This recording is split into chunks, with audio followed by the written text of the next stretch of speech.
This is WOWK, the home of 13 News, where weather comes first. Here's your Storm Tracker first forecast with Chief Meteorologist Spencer Adkins. All right, hi everybody, go ahead, give me a TGIF. All right, I knew it, fantastic out there, just beautiful this afternoon. We talked about we'd have clouds in the morning, we'd see sunshine in the afternoon, and guess what? It worked out. Here's the satellite and the radar in motion. There are the clouds earlier, and all those are beginning to dissipate. We have some nice dry air out here. 82 right now in Charleston and low humidity, 81 in Huntington. And so for live on the levee this evening, oh man, it's going to be nice. Temperatures in the 70s throughout the evening and partly cloudy skies. And check out the low tonight, Scott, 53. Now that is like money in the bank. We're coming back with the rest of that weekend forecast. There are a few storms, so stay tuned. Well, Spencer, you did come through in the clutch for the weekend. Good job there. We'll get back to you. Sean Lester, the accused Kanawha County sniper, will stay behind bars until his trial. That order came down today after the attorney for the 36-year-old requested he be released on low bond. Now, for more on what you need to know, we're going to head down to the Kanawha County Judicial Complex, and 13 News' David Iverson, who has the latest. David. Lester's bond was denied by Judge Duke Bloom after less than an hour of deliberation. New information in the sniper case. Lester's attorney asked that he be released on bond because he hasn't fled in 8 years, and he wouldn't do it now. Bloom denied the bond because in part allegations were made that those who have given testimony in this case have been threatened with their lives. The family of sniper victim Jeannie Patton was not surprised by that news. Well, anyone gets in jail, if they can get someone to do something to a witness outside, they will. At this point, Lester has only been charged with the shooting death of Jeannie Patton, but investigators say there is evidence linking him to 2 other sniper-style shootings at the same time, although they would not give details into that evidence. In Charleston, David Iverson, 13 News.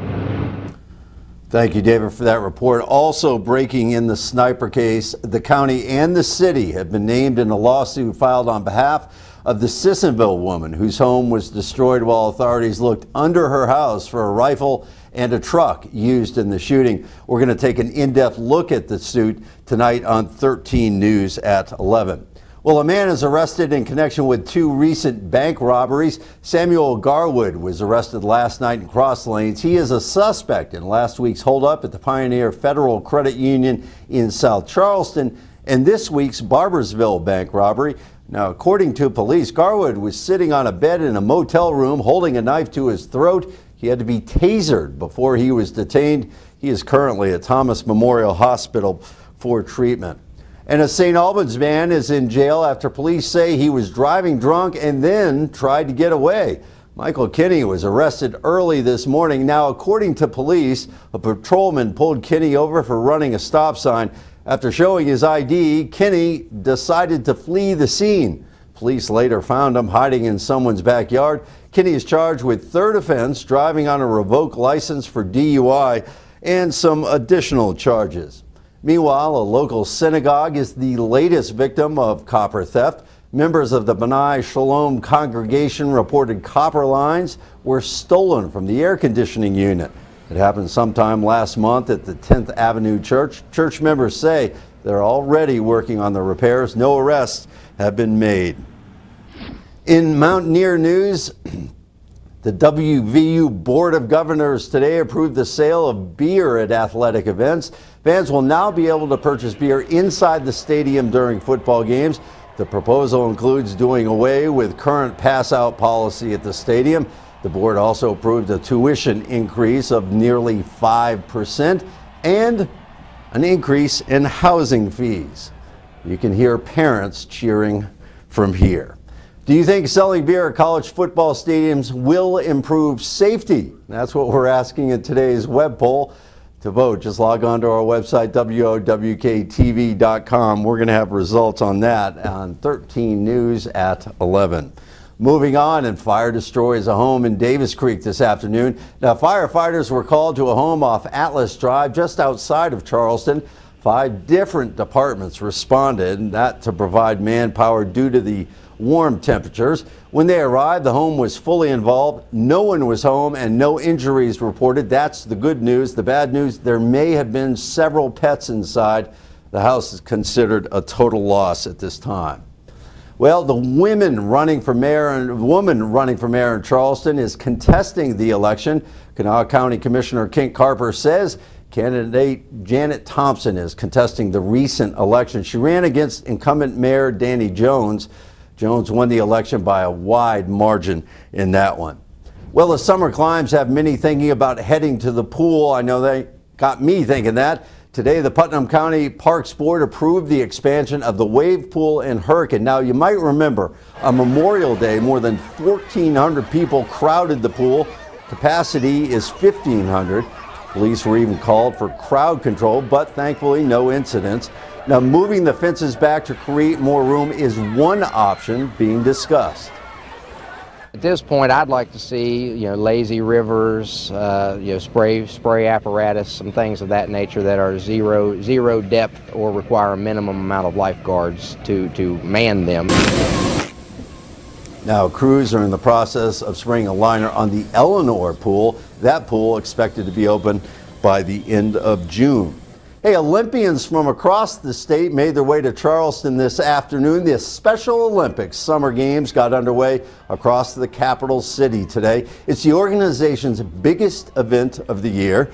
Today's events included track and field, bocce ball, and swimming.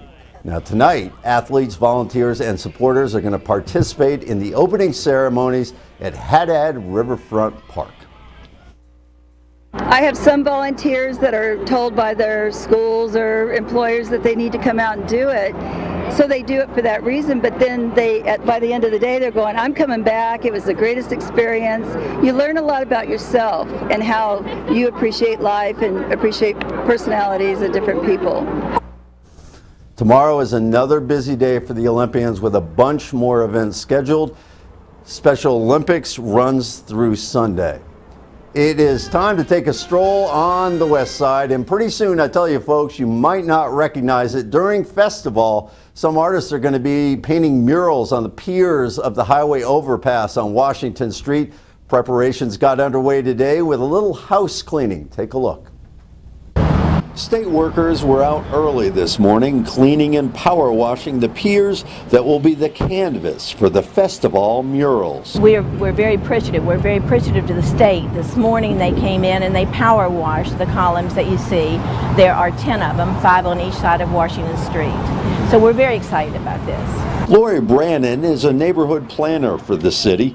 After seeing murals in downtown New Orleans on a business trip, Brannon thought the idea might fly here and went to work on it. We put out a request for proposals from local artists, and we have identified 10 who have worked up proposals that involve history of Charleston, and so those are the images that you'll see. They're all really brightly colored, and we'll do a lot to liven the space up. The murals will be a unique aspect of Festival because they will remain long after the festivities are over. Oh, it's a great thing for a festival, particularly for the artists, because the artists that have been chosen, they're going to do their work and people will be able to watch and be involved, and it will be very exciting. Now, Festival gets underway June 17th. And Festival is in a couple of weeks, but tonight it is live on the levee. And as always, you can catch all the action at Haddad Riverfront Park. Mother's Nature takes the stage at 6:30. In addition to the concert, those Special Olympians will have their opening ceremony. Generation Charleston is also hosting its first Friday event tonight at Haddad Riverfront Park. And I tell you what, it is a great evening to head on out there. Great weather. Now, you probably won't need a quilt tonight, but if you enjoy looking at some award-winning quilts, Jack Kane tells us where to find them in today's edition of You Don't Know Jack. Scott, there's a beautiful collection of quilts right now at the Culture Center at the State Capitol Complex, and the exhibit coordinator, Betty Gay, is joining us right now to tell us about them. And Betty, you have some real award winners here. We sure do. Our main award winner, which is our first place winner, is Akiko Pintoni. She's in this back here. She did a quilt based based on her family traditions of Japan and some of the ships that her family members were actually on and serviced on. And these quilts come from folks all over the state, right? They sure do.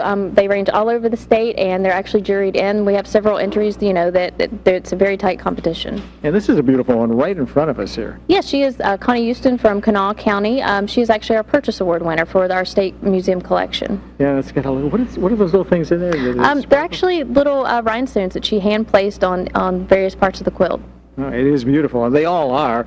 And, you know, you may think that this is just a hobby for women, but not so. No, we actually have several men in this year's competition, but Jerry Atkins, his quilt, he owns Jerry Atkins Salon. He placed this year 3rd place, and yeah, he's been entering for several years now.